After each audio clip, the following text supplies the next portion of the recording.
as quiet descends on the audience. Good afternoon. I'd like to welcome you here today, and I would like to first acknowledge the traditional owners of the land we meet on today, the Gadigal people of the Eora Nation, and pay my respect to elders past and present, and to any Aboriginal people here today. For those of you that don't know me, my name is Catherine Duffy, and I'm the Director of Nursing and Midwifery for Sydney Local Health District. It's great to see so many people here today. It shows how passionate staff are about improving how patients and their families experience the health services that we provide. Healthcare is complex, there's no doubt about that. It's a complex business, one which can be daunting for people who are new to the environment and are not well. As staff, we see these places often as our second home. We spend so much time here. We know them and understand them. We spend so much time, and we can sometimes forget that to our patients and their families, our hospitals can be very foreign and scary places. Something as simple as introducing ourselves each and every time we see a patient or their family and engaging them in conversation about their needs and concerns is integral in delivering great care, as it makes patients and their families feel part of their care experience and part of the healthcare team. Chris, a very warm welcome from Sydney Local Health District. We look forward to hearing your story today and sharing your thoughts and ideas on how we can improve the way that we do things around here. I'd also like to acknowledge the Clinical Excellence Commission for supporting Chris's attendance here today. Chris was just telling me that he's here for a few weeks and doing a bit of travelling around Australia and heading off down to Tasmania shortly. So I'd like to welcome Kate Granger from CEC to say a few words.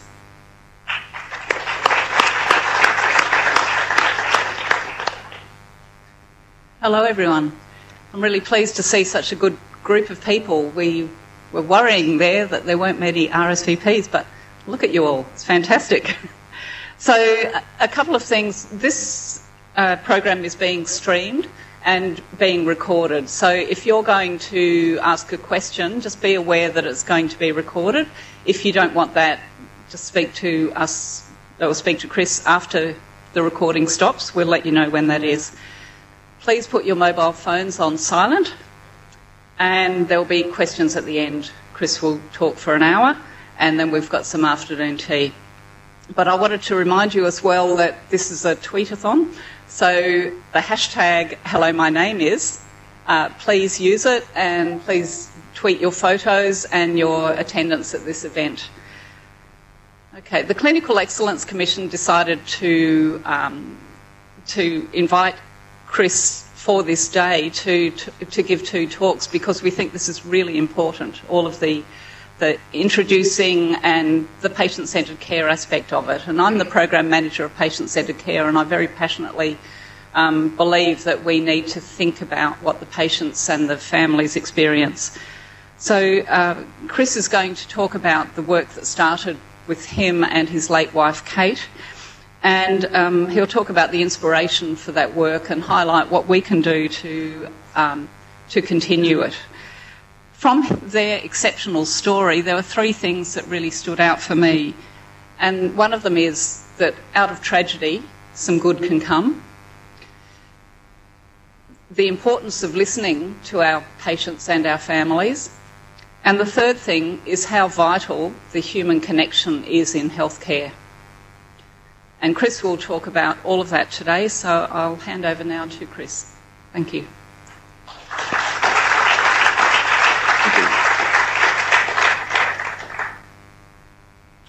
So, good afternoon, everyone.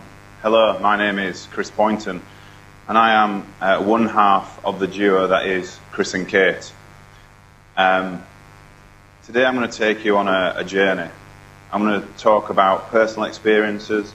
It's going to be an emotional journey in places, but hopefully it's going to be a journey which will inspire people and also give a bit of food for thought to people as we go through this afternoon session. And I'm going to break it down into three parts. So the first part is around life plans and life ambitions. Everyone, I'm sure, has got their own life plans. They know what they want to be doing in the next year, in the next 5 years, 10 years, etc. be that with their careers, be that with travelling, be that with family, or anything else. Everyone will have their own life plans. The next part of the session is really talking around legacy and what do you want your legacy to be? When you die, what do you want to be remembered for? And that's saying that everybody can make a difference and everybody can actually leave something for other people when they've gone. And it's one to think about. And then the third part is around a memorable date that everyone will have from their lives. It could be the day you got married. It could be the day that you started working here. It could be the day you gave birth to your first child. It could be a whole combination of things which make that day special to you as an individual. So I'm going to start off with life plans. You know, Kate and I met at the end of 2001 at New Year's Eve. We met in a dodgy nightclub in Huddersfield in Yorkshire. And there was something special about that evening. There was something special about that individual that was in front of me.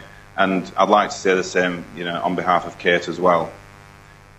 We, you know, spent the next 3.5 years commuting between Yorkshire and Edinburgh because Kate was actually studying medicine in Edinburgh in Scotland, and she was 2.5 years into a 6-year degree when we met. So the next 3.5 years we spent, you know, travelling to and from Edinburgh. A year after we met, New Year's Eve, so it is probably the second most memorable date for myself. New Year's Eve at the end of 2002, Kate and I got engaged. You know, I proposed and Kate said yes, and we started to plan our lives together. We started to plan what married life would look like, what our careers would look like, and also talk about family and travelling ambitions. So our plans were all around, let's get married as soon as you've finished your degree. Let's go on the pathway of becoming a junior doctor, then a registrar, then a consultant, which were very clear in Kate's healthcare career. I'm not in healthcare. I've been working in retail and logistics for the last 25 years. So my background is very much non-healthcare. But I had career ambitions for myself within logistics and within retail. We also then thought about family. You know, Kate's 4.5 years younger than myself, so you know it wasn't as pressured in terms of timing for family. We always expected to work ourselves through our careers, and then at a moment in time, you know, have children, maybe 1, maybe 2, who knows. We had those life plans. You know, we were organised from that sense, and I'm sure, like I said, everyone will have their own life plans. So then, moving on to my most memorable date. Like I said, New Year's Eve is always going to be a memorable date for me, but the most important memorable date in my life is the 23rd of July. It's the 23rd of July for a variety of reasons. The biggest reason being, it was the day in which I married my soulmate. It was the day in which Kate and I, you know, said our wedding vows and got married at a beautiful ceremony in Huddersfield in Yorkshire with the people around us that we wanted to be there. Kate was late for the service that day. She was 15 minutes late because her and her father were actually in the wedding car listening to the cricket on the radio, and it was the year in which a certain country won the Ashes. But Kate was a huge cricket fan, and you know she was going to delay the wedding in order to listen to the rest of that match. So you know, it will always be in my mind for that reason, as well as you know, the best day of my life. So then fast forward a few years, so we're into 2011 now. You know, we've been working our way up the management ladder in the retail business I work for. Kate was working herself up the career pathway in healthcare. And we thought we deserved a holiday. We thought, you know, we deserved to go away to California where we've got family and friends and have a well-deserved holiday. And, you know, the photograph there looks very idyllic. You know, we didn't have any real financial worries. We didn't really have any family concerns. And we were having a good time. Yes, we were both a bit tired, but we put that down to jet lag. We put that down to trying to cram a lot of things in on our holiday. 24 hours after this picture was taken, and this is the last picture that we've actually got before Kate was ill, 24 hours after it was taken, I found Kate in absolute agony on the bed at my relative's house in complete pain. And no amount of paracetamols, ibuprofen, any other drugs were helping with Kate's pain. So me as a non-medic in the relationship decided that we had to get into ER in the States, we had to go to hospital. And if we hadn't have done that at that point, 24 hours after that, Kate would have died there and then in America with acute renal failure. In hospital, Kate was patched up. She had a minor operation to drain her kidneys. She had different drugs given to her, and she spent 2 or 3 days in hospital in America before she was patched up enough to be able to fly back to the UK to pursue further treatment within the NHS, an organisation that Kate and I both love dearly. One, because it gave Kate her career, but secondly, because it gave Kate the treatment that she needed to prolong her life, which I'll come on to. The next 6 months were quite harrowing for both Kate and I, obviously more so for Kate. And her time was spent about 4 months in hospital out of that 6 months. Having chemotherapy, having various tests, having various scans, and every time there was a decision to be made or every time there was a test result come back, it was always on the worst end of the scale. So we knew from very early on in that 6-month period that we were looking at a terminal illness. And Kate was eventually diagnosed with a desmoplastic small round cell tumour, which is a very rare form of cancer. We tried to enjoy ourselves the best we could on the days where Kate was pretty good. So maybe 2 days out of every 3 weeks, Kate was average. And we managed to go and, see friends, see family, see parts of the UK. But then it came round to New Year's Eve again. So New Year's Eve at the end of 2011, Kate and I were sat in a hospital side room in Yorkshire, watching the fireworks over the city, welcoming in the new year. And obviously at that point, we didn't expect Kate to survive another year because she was only given 6 to 12 months to live at first diagnosis. So we thought that was going to be our last New Year together. And we made a decision at that point, and hence why New Year's Eve is quite an important day, that for then, we were going to stop treatment and we were going to enjoy life as best we could for as long as we could.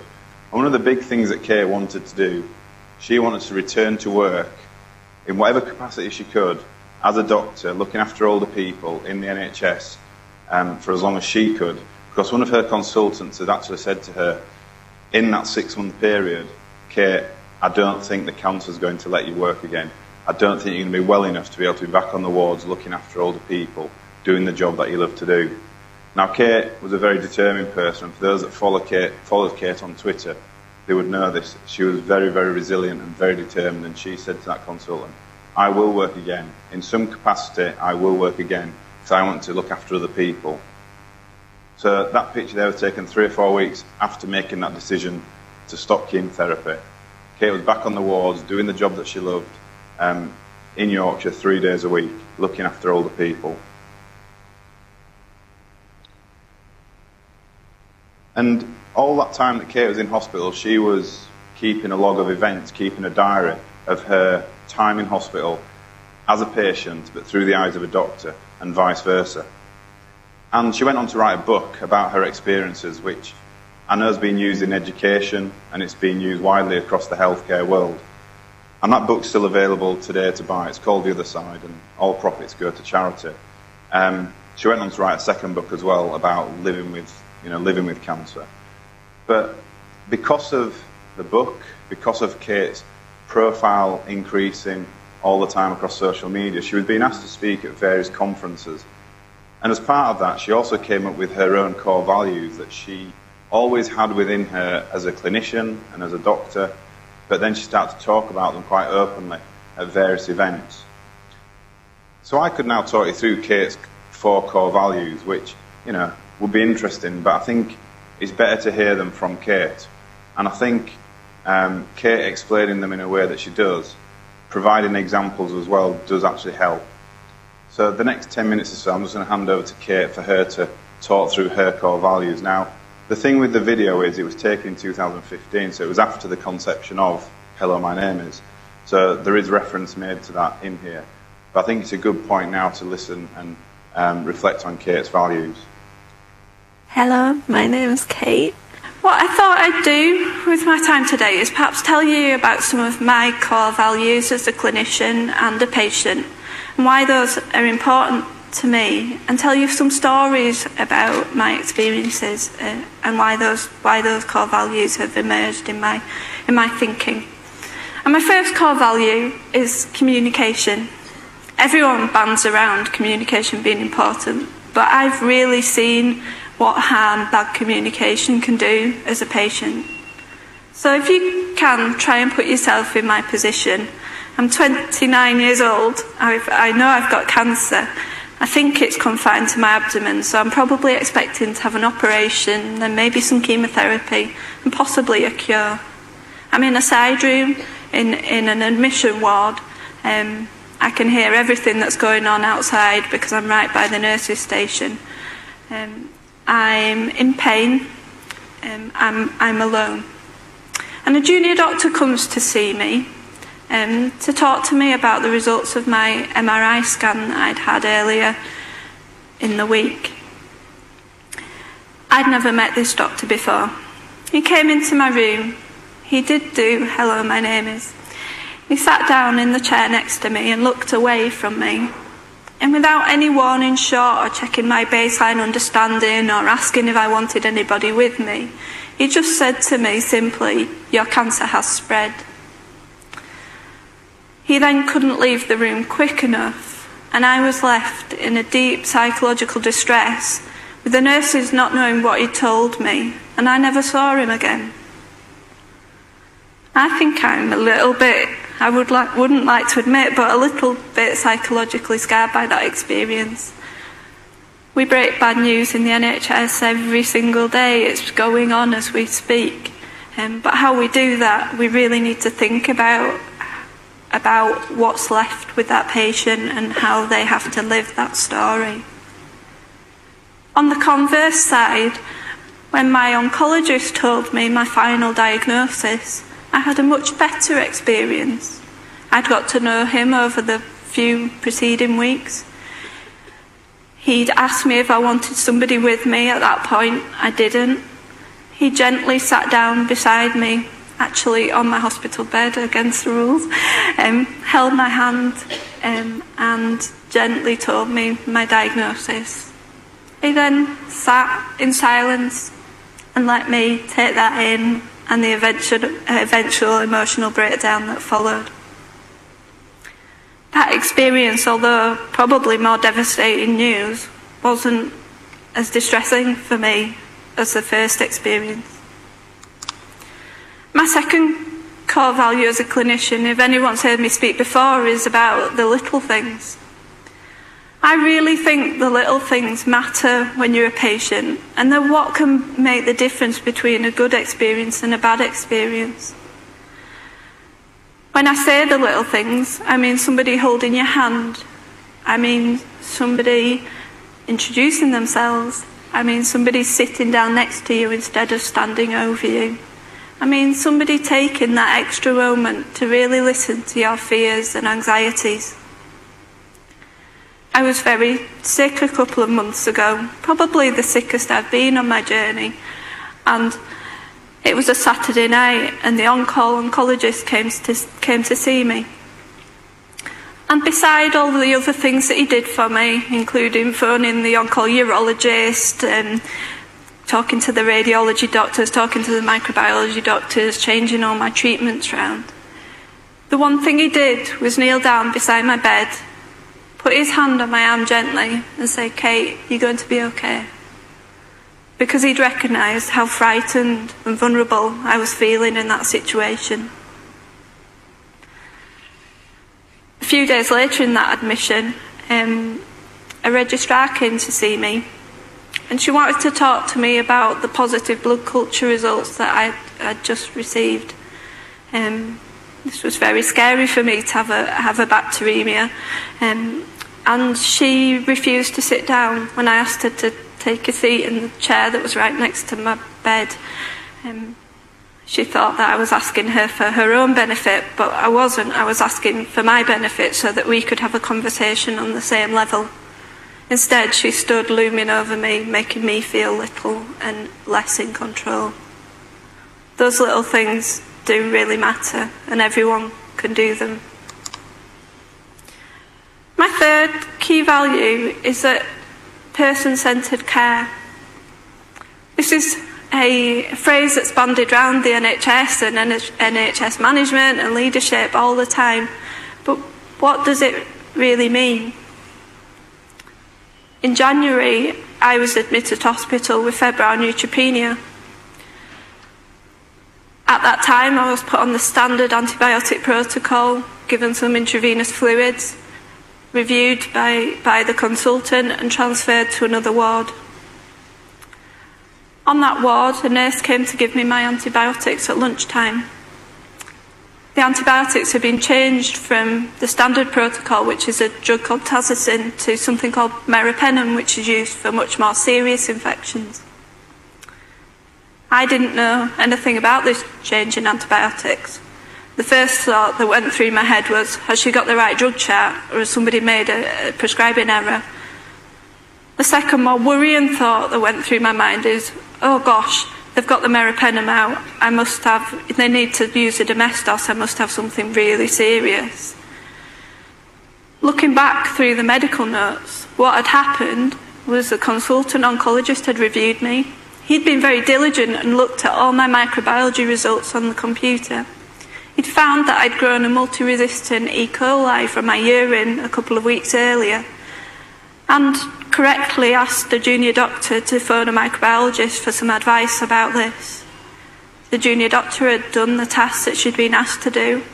She phoned the microbiologist, clearly documented in the medical notes what they said, and changed my antibiotics appropriately. That was an episode of safe care. I received the right treatment in a timely fashion. However, it forgot one thing, and perhaps the most important thing, which is me. And I think if it could be written in big, bold letters across my medical notes, then anybody who knows me is that I want to know absolutely everything. So this was a serious change in treatment that had been forgotten to tell me. And I think that's something that happens. I've done it as a junior doctor, I'll admit it on this stage, that you tick your jobs list and you get so ingrained in that you've got all these jobs to do when you get stuck in this system that you forget the patient. For my first job, I worked in Dewsbury Hospital, and I worked for a doctor called Dr. Kemp. He was a diabetologist and a very wise physician coming towards the end of his career. He took me under his wing as he knew that I wanted to become a physician. And he said to me one day, Kate, being a physician is about painting a picture. It's not about ticking a box or following a protocol. And during an admission, you'll fill in extra bits of the picture every day until you've got a full painting. I think that kind of relates to William Osler, who said the same thing many, many years ago. And that links to my fourth key value, which is about seeing me, not just my disease. I've been referred to within earshot by several consultants as that girl with DSRCT. Within one sentence, I've been reduced to just somebody with a rare cancer and nothing else. At a vulnerable time in my life, when I was feeling pretty low emotionally anyway, that's not something that I want to hear. I'm much more than just a rare cancer. I'm a wife, a daughter, an auntie to a new baby in a few months. I like to play the flute. I'm an avid baker. There's lots and lots of things about me that are more important. And this has become something that's very important to me in my clinical practice now I've returned to work since being diagnosed with cancer.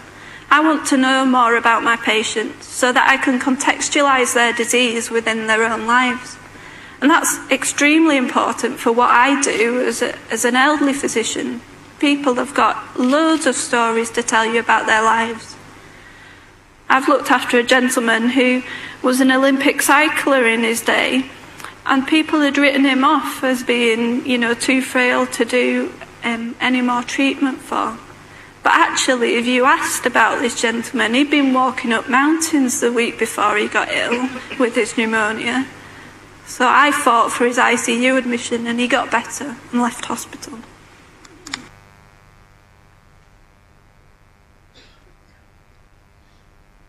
So I think hearing Kate's values firsthand, it really shows her determination and passion for helping other people and provides good insight and examples into the kind of person that Kate was.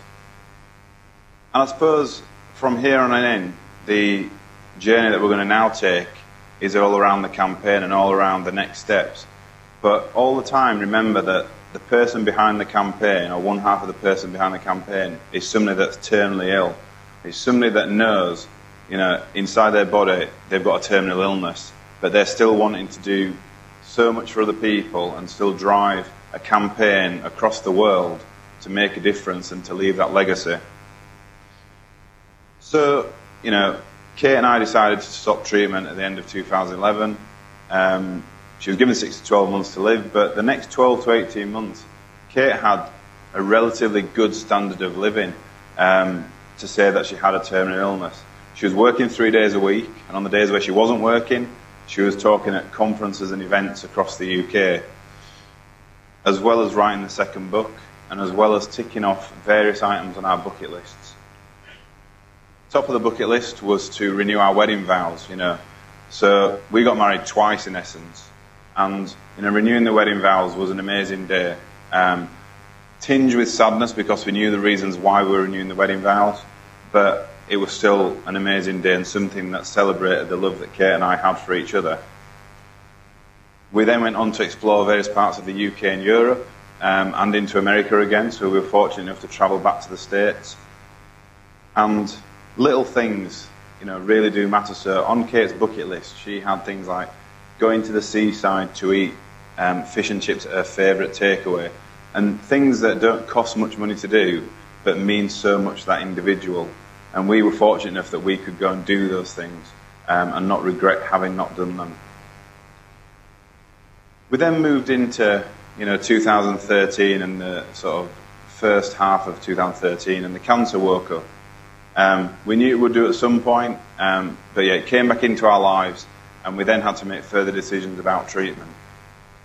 So, because we'd had a relatively good response to treatment first time around, unexpected good response, we decided that we should pursue the further treatment routes. So Kate went back into hospital, had further rounds of chemotherapy. On the back of that, she would normally get infections, which meant time back in hospital. But between having chemotherapy and the infections that followed, Kate would either be travelling the UK talking at conferences, or she'd be out and about, writing books, writing blogs for various different people. So all the time she was driven by working for others. But we did spend some time, like I said, just the two of us as well. So then, it was August 2013. Kate was in hospital following an infection, and she was at one of the lowest points in the journey, I would say, both emotionally and physically. And a nurse came to see us to take Kate's blood. The nurse didn't introduce herself. They didn't ask for Kate's date of birth. And this nurse was actually talking to another nurse looking after another patient in the next bed whilst taking blood from Kate's arm. So Kate always said she might as well have just been one of those mannequin arms that they use in training. We had various visits from different consultants, from doctors and from healthcare assistants across that day, none of which introduced themselves. And Kate was getting really agitated by this at that point. We then met Brian. Now, Brian had a name. Brian was a porter. He came to take Kate down to theatre for a scan. All the time, along the corridors in the hospital, he was talking to Kate and I about, things relating to health, but also things that were happening in the outside world and in the general news. He had that person and patient perspective on. And this started to make Kate and I think about, what's next. So on returning to the ward, Kate was reflecting on her day. She was talking about the lack of introductions. And she was whinging about the lack of introductions. And, for those that, work for me, they will know that if people come to me with a problem or, were whinging about something but aren't prepared to do something themselves about it, then I would just simply say to them, look, stop whinging or go away and do something, because you're not here to whinge. Everyone can make a difference. But it's all too often in life where people are moaning and whinging about things but aren't prepared to go away and do something themselves about it. So I think if we have one thing to take away from today's session, then that will be one of them. So I said to Kate, look Kate, stop whinging or let's do something. And that's the kind of relationship that we had. We were quite fortunate in our understanding of each other. So we decided to do something. At that point, Kate had 25,000 followers on Twitter, on social media, which is quite a big following for Twitter. And we decided that we would use Kate's already large social media presence to start a campaign which needed a catchy hashtag. So after a couple of conversations, we said, why don't we start something like, I don't know, Hellomynameis. And that's where it was born. And so the purpose of that is, we were in a hospital ward in Yorkshire. You've got a terminally ill lady, you've got her non-medic husband, having a conversation about something and coming up with a campaign that was to change healthcare across the UK and starting to change it across the world. And that's all it took. It was just that one conversation, and look where it is now. So the following day, Kate sent a tweet out saying that she'd sent me home to start designing a logo. I can't take credit for the logo. It was one of our designer friends that actually came up with the logo, but we did brief him and said it's got to incorporate a smile, because it's quite hard to say hello, my name is, without actually smiling. And incorporating the smile into that particular logo does make it a bit more welcoming. We then got Kate's brother to design a website for us, which is still in operation today. And it talks around events that are coming up. It talks around ideas. It also is the place to go for any resources that people want around the campaign, or in order to buy name badges, lanyards, and to see what else is being done in the world. We're also going to have a section on there coming up in the next few weeks around where hospitals can share ideas. So what's going well in one hospital, why don't we share that with another hospital? It's not something that I'm used to, because working in logistics and retail, we wouldn't share what we're doing in our business with our competition. But in healthcare, it's all about looking after the patients and people. So why shouldn't we share good ideas? And the other purpose as well for the website is for people to see what's going on in their local area. So anyone can actually log on to that website and see what's going on across the world. Kate was then getting asked to write for different journals, write different blogs, write in the media. And this is just something I pulled from the British Medical Journal that Kate wrote. One that she was quite proud of, because it was one of the first ones that she wrote, but also, the picture there quite clearly depicts that relationship between a patient and a healthcare worker. And Kate was being asked, several times a day to do this kind of thing. We then started to get a lot of photos come in via the website and via social media on people that were using it as part of lanyards, as part of conference and events, having screensavers in their hospitals to remind people about the importance of introductions. We were having people use it as selfie campaigns. Kate was a keen baker, like she mentioned on the video, so people wanted to raise money for charity as well. So they were having charity cake sales, all to raise money for the charities that Kate and I support. It then transferred over into other walks of life. So the police force in the UK started to get involved and started to use it, having just the first name on their badges. But it did seem to help with that relationship between a police officer and a suspected criminal. It broke down those barriers and confrontation.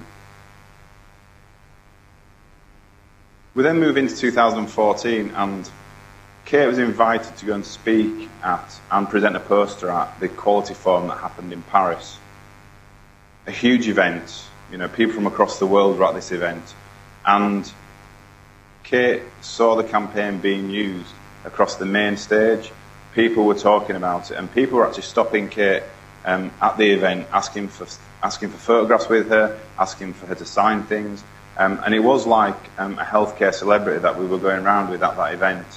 And Kate also managed to indoctrinate Don Berwick, who's one of her own healthcare heroes, into the campaign and to talk about where it came from and where it's going. And on the train journey on the way home from Paris the following day, Kate actually said to me, "Chris, if I was to die today, I know that I've made a difference. I know that I've created something now that's going to continue to change healthcare for the good of other people. So I know that I can rest at peace,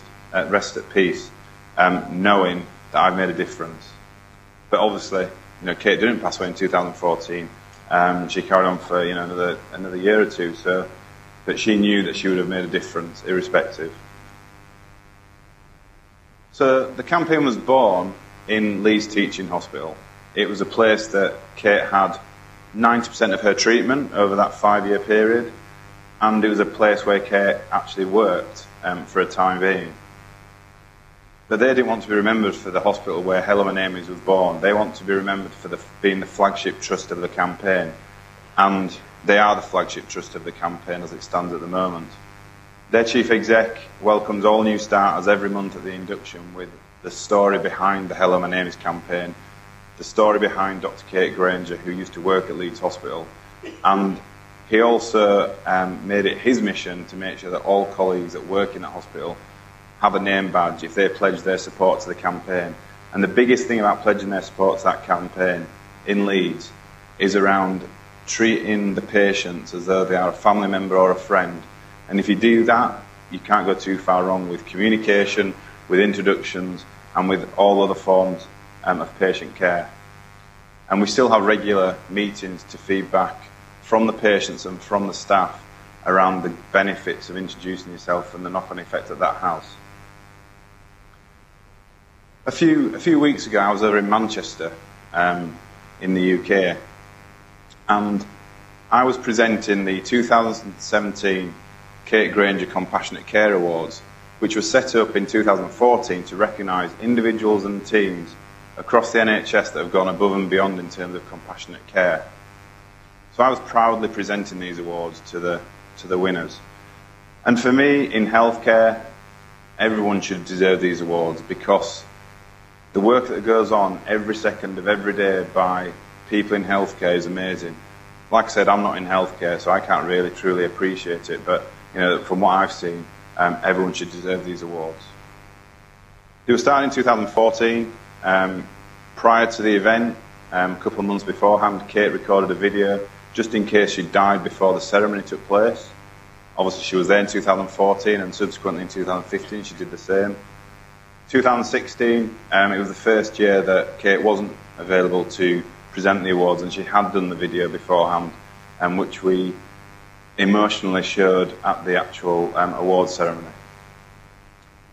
This year as well, it was quite a proud moment for myself, because I presented certificates to those individuals across healthcare and across other forces who were first on scene at the Manchester bombings that took place earlier on this year, and the aftermath of that, and just showing true compassionate care, thinking about other people first and really looking after those individuals. Obviously, I would rather have not have been doing that, because it meant the bombings wouldn't have occurred, but obviously we live in that kind of world. So if you've got something as well that takes very little time to do, costs very little money, and improves patient care, the politicians want to get involved.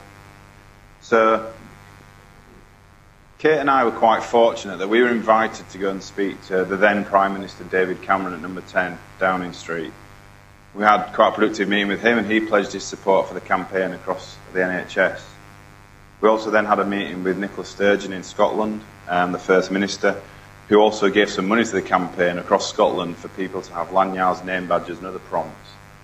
And I was up there again about 6 months ago just doing a follow-up meeting with her around the next steps of the campaign in Scotland. And then Kate had a hospital suite named after her in a hospital down near London, and you've got Jeremy Hunt there, our health secretary, having his photo taken outside the Granger suite. And it was also used in response to the Francis inquiry. Hellomynameis was mentioned in that response. So, what is the best way of getting something spread across social media? If you were to get a tweet sent from a high-profile business leader or a high-profile celebrity, done in the right way, then it can be amazing for the campaign. So, through the contacts that I've got in the businesses that I work in, I managed to get quite a lot of people to endorse the campaign just by having a simple photograph taken and then tweeting it out to the world. So there's several hundreds of these that I could have picked from, but there's a few here on screen now. And the ones to pick out on there, I suppose, are Sir Richard Branson, who was a firm believer in the campaign. And in Kate's last few weeks of life, he actually sent a video message directly to Kate, talking about how much that he'd been inspired by the work that Kate had done. And then obviously on there we've got Kylie Minogue as well, who Kate and I had the fortunate enough to meet at a concert, and she endorsed the campaign through the signing of the photo, the signing of the poster. So then we moved into 2015, and like I said, Kate was getting asked to go and speak at conferences across the UK, across Europe and across the world, many of which, especially in the UK, Kate managed to get to. The ones across the world was a bit too difficult because of travel and insurance, etc. So we decided that we needed to almost relaunch the campaign on one day in 2015, and we needed the help of an organisation that's got contacts across the whole of the NHS. So a company called Listening Into Action, which is in the UK, helped us reach 400,000 people that day across the NHS by having individual trusts pledge their support and pledge their own trust support to the campaign. So that day was quite an eventful day as well in the Pointon Granger household, because we were in the radio studio first thing in the morning. Kate was doing a couple of radio interviews. We then went into hospital, and Kate was having chemotherapy because her cancer had woken up again. So she had to have further chemotherapy and poison to try and keep it under control. She then had to use the nurse's office to do further radio and TV interviews. Then into the evening, she was on the local news channels. All the time throughout that day, Kate was on her phone, social media, on Twitter. It was trending all day in the UK, and it was a huge success. And there's a few pictures there from the day, but it was a huge, huge success, and really got the message out there, especially across the NHS, which is where it was born, and where obviously an organisation close to Kate and I's heart. We then decided to go on tour in the UK in June 2015. Because she was getting asked to go speak at so many events, and because she was able to go and speak at so many events, it meant that logistically it was a bit of a nightmare, and it was becoming quite hard to manage. So Kate sent a tweet out saying, "We're taking it on a tour, we're going to be around on this week, who wants me to come and speak?" And within an hour she'd had 60 responses, or 60 invites from different trusts and organisations across the UK, asking for her to go and speak about the campaign and about compassionate care. And this event, this week-long tour that we did, we managed to get to 16 different organisations in the UK, travel 2,000 miles, and it was like being with a celebrity.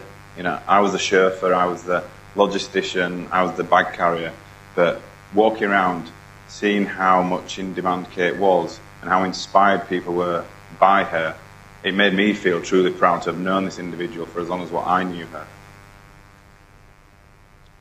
It's spread across the world, so we know that we operate in more than 20 countries.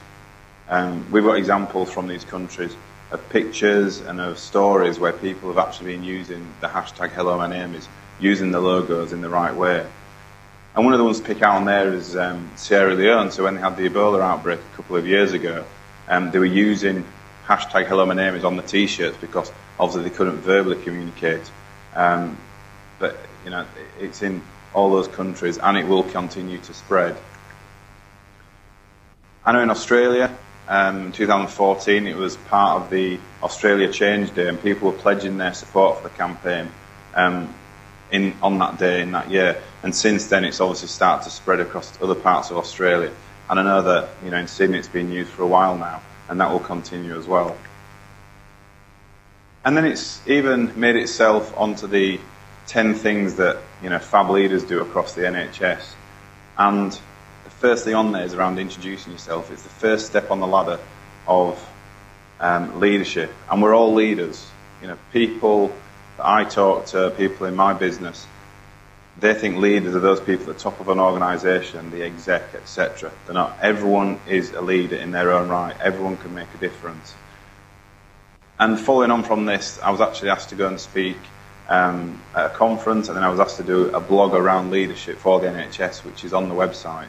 As a non-medic, talking about leadership from my angle in business, got a good response to it as well. A couple of stats. Across Twitter, it's had 1.7 billion Twitter impressions in the last 4 years.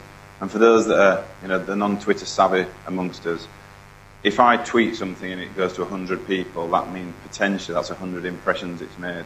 And then obviously if those 100 people do the same, then it will continue and continue. And that's what our Twitter impression actually is. It is the start of that relationship, and we do have global ambassadors all over the place to share and continue the great work of the campaign. And if this was to make a difference to one person across the world, I know it says up there, 1 million people get treated every 36 hours in our own National Health Service. If this was to make a difference to one person, then it's done its job, Because people that work in healthcare may treat 10, 20, 30 people a day, but for individuals, they may only have that healthcare experience once in their lifetime, and for them, that is the only experience they're going to have of healthcare. So for that interaction and for that individual, we need to make sure that that is the best that we can give in the constraints that we've got. So then as we look back round to last year, so all the way along, Kate used to set herself challenges and herself targets. She also used to set the campaign a lot of targets and challenges. And she also used to set me quite a lot of targets and challenges. So we came into July 2016, and each time Kate had chemotherapy over the previous 4.5 years, every time the time from finishing chemo to the next round of chemo was getting shorter and shorter, and we knew that as we went into July 2016, no amount of chemo was going to help. This was the end of the road for Kate, and we knew that time wasn't on our side at this point. So she was moved into a hospice, into our local hospice, a place that's an amazing organisation. And the two things that she challenged me with were raising £250,000 for charity before she died. So at this point, start of July, we were around £210,000. And secondly, and probably a harder challenge to make happen, was to get the new Prime Minister of our country, Theresa May, to endorse the Hellomynameis campaign. Bearing in mind she'd only been in power sort of 3 or 4 weeks at this point, I don't think Chris and Kate from Yorkshire is going to be high up on her priority list. However, through the power of social media and through the power of contacts that we already had from previous meetings with Downing Street, we managed to reach the £250,000 mark for charity, which is the picture there on the right, that was taken 3 days prior to Kate passing. And then the letter on there is a handwritten letter from Theresa May saying, "Hi Kate, my name is Theresa." And then she went on to talk about what she'd heard of Kate and how proud Kate should be of the work she's doing, but how proud the country are of what Kate had achieved in her life. And I think that's testament to the power of social media, but more so the power of the individual that we're talking about, which is Kate. So then, 23rd of July 2005, the happiest day of my life. 23rd of July 2016, the saddest day of my life, because it's the day that we said goodbye to Kate. It was the day that Kate passed away, peacefully, surrounded by myself and other family and friends. She passed away, listening to the music that she wanted to be listening to when she did die. And yes, it was the saddest day of my life, but in a strange way, it gave me some comfort and peace knowing that Kate was now pain-free, because for those that have been through it with other people, seeing the pain and seeing the bad times that they go through is heart-wrenching. And for Kate not to be in that kind of pain and for not to have that anguish, it gave us some comfort and peace knowing that. So, yes, Kate passed away. Kate was quite prolific in healthcare and across social media, and the media would be interested. So we had to make sure that close family and friends were informed of Kate's passing, which they were. And then I sent a tweet out, which Kate and I had talked about before she died, announcing her death across social media.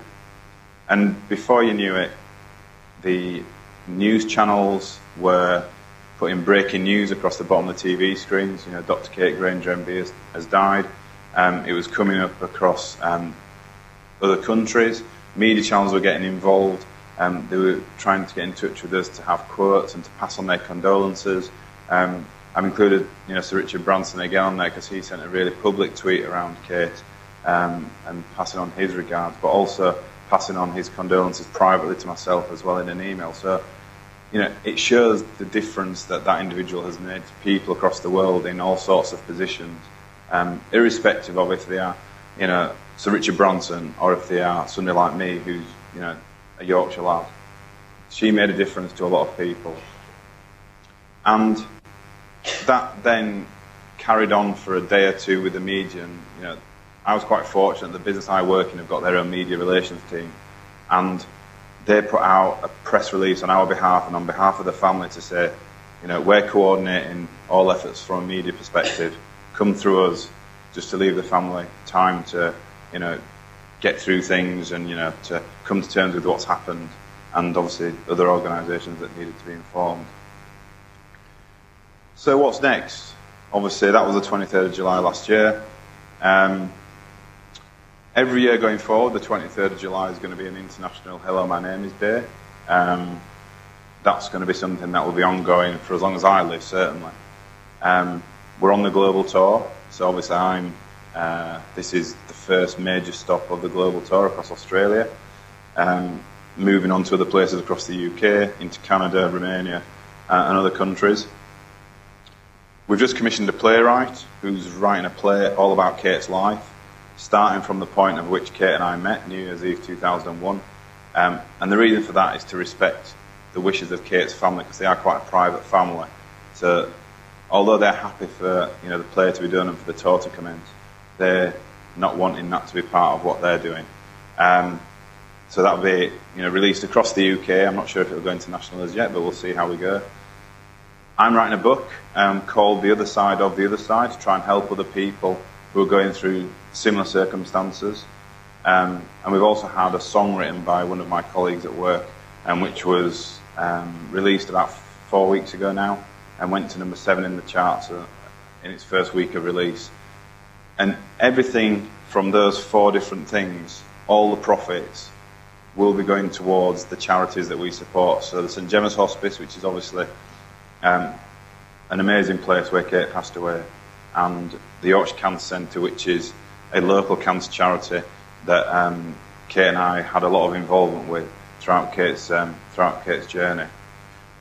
And the new target that I've set is by the end of next year we will have raised £500,000 for those 2 organisations. We're currently at £325,000, but I think once we get the play done, once the book's written and published, and just general fundraising that takes place every single day, we will reach £500,000 for those 2 good causes.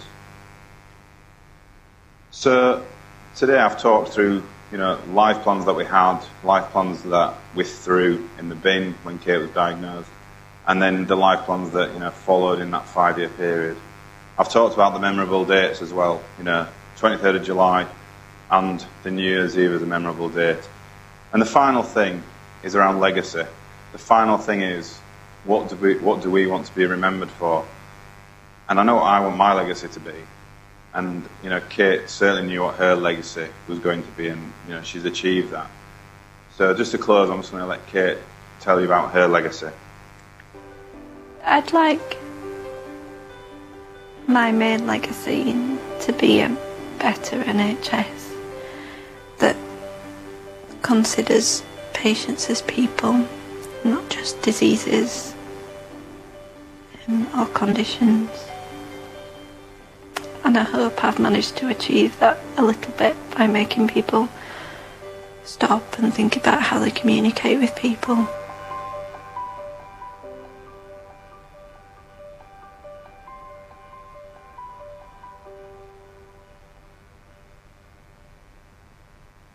So I think the big thing there is, through any adversity that people are going through in life, you can create a legacy.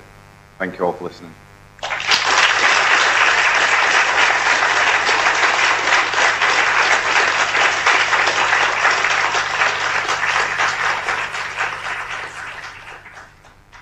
Chris, that was truly inspiring. Do we have any questions from the audience or on stream? Because we can take your questions as well. I think you're going to be off mute in a minute. Maybe 1 minute. So maybe a question from the floor here.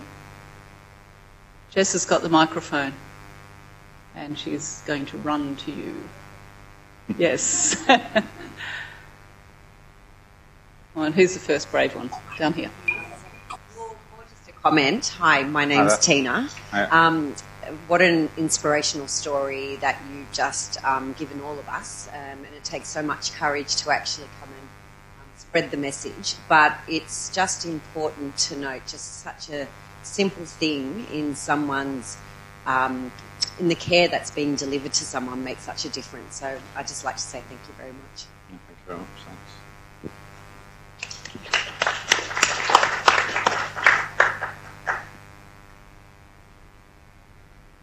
Hi, Chris. My name's Catherine. Thanks so much. I actually followed Kate on Twitter for a couple of years, so it's lovely to meet you in person. I do a lot of talking to health professionals, just like Kate, about communication. And you might be amused, I think, maybe, to hear that when I said to folk, can you introduce yourself, one fellow said, why do I want to do that? Maybe they might complain about me. So I said to him, well, what are you doing that they might have something to complain about? He said, oh, no, I'm not doing it. Yeah. So there was a kind of a reticence, almost a shyness about introducing themselves. And I thought that was really interesting because I said, well, maybe it gives people an opportunity to say something really great about you and the care that you provide. So it's just really kind of turning it around and you know, the work that you and Kate have done is really being part of that. So thank you, and thank you to Kate. No, thank you very much. And you know, I appreciate those comments because I know that Kate used to get that sometimes as well from people around. But why do I need to introduce myself? And like you say, it's in fear of any backlash to that, which is unfortunate because we shouldn't be. Obviously, we're providing the best care we can given the resources that we've got. There shouldn't be any backlash, should there? But no, thanks very much.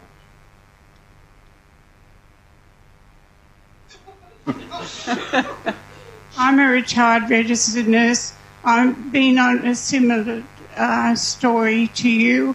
I had a husband die of histonic lymphoma and 42, and I had 4 children to bring up. And I did district nursing in school hours. I know we talked before, didn't we? It's a pleasure to meet you as well, and thank you very much for the kind gift that you brought along earlier on. And that Deborah wrote a story for a composition for St Ursula's, and the teacher rang me up, and I submitted the story to you. No, thank you so much. It means a lot.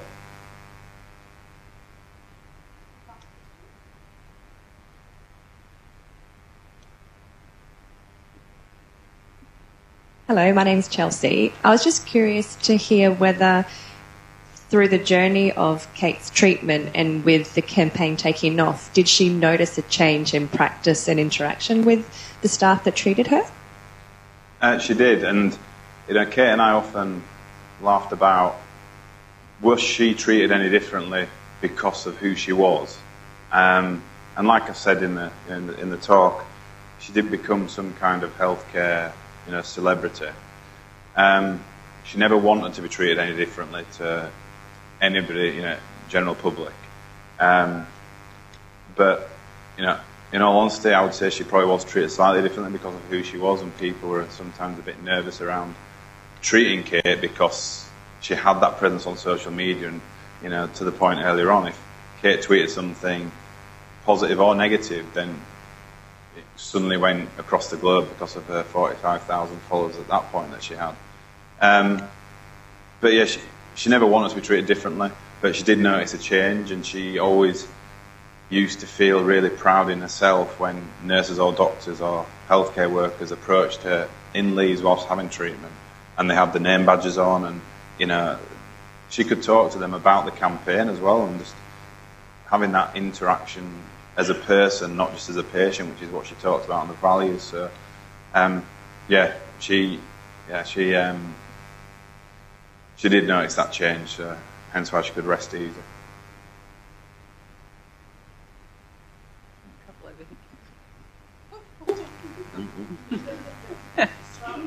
I'll just throw it. Hello, Chris. My name is Linda. Congratulations on such a successful, far-reaching campaign.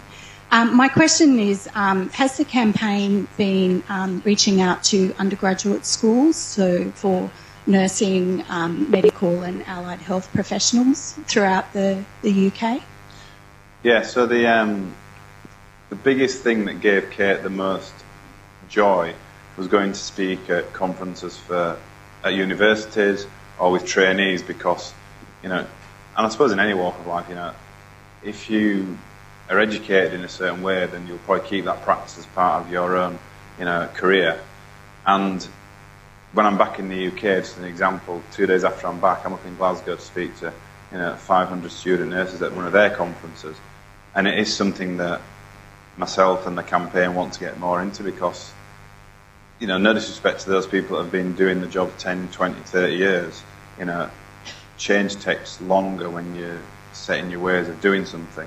But if you get people through universities or through college and education, then it's easier to keep that going and embed that change at the start.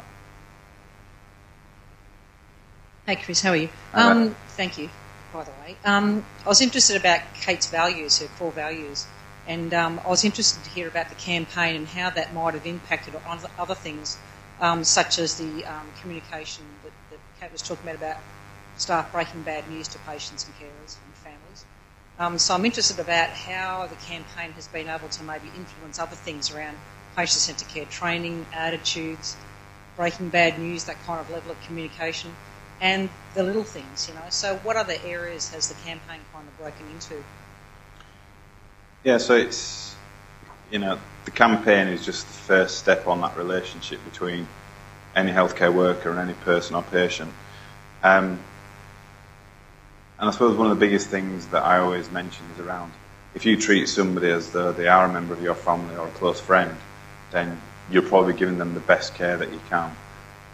And then the little things, like Kate mentioned on there, it can be something as simple as holding a door open for one of your colleagues so they can, you know, bring a patient through, or just holding a door open for somebody. It sounds simple, it sounds easy, but that is a little thing that doesn't happen all too often nowadays. In terms of the patient side, you know, get to know them a bit more as a person rather than just a bed number or a disease or an illness. And we've seen examples of, you know, a lot of patient boards now cropping up next to people's beds saying, you know, my official name's Christopher, but I'd rather be called Chris. You know, my favourite drink is tea with milk, no sugar, whatever it may be.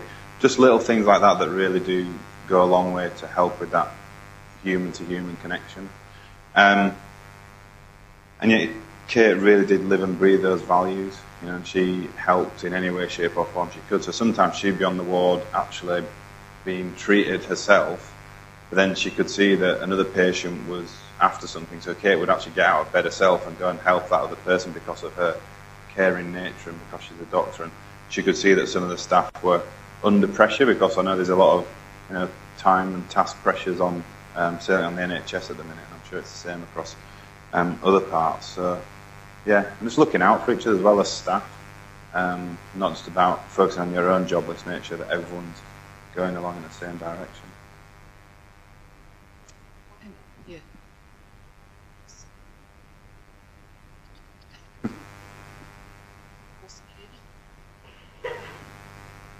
Hi, my name's Jess. Hi. It's obviously such a positive campaign, but I'm just wondering, especially in the early stages, a lot of people are resistant to new things and change. Did it come up against much resistance, whether institutionalised or just personal resistance from people?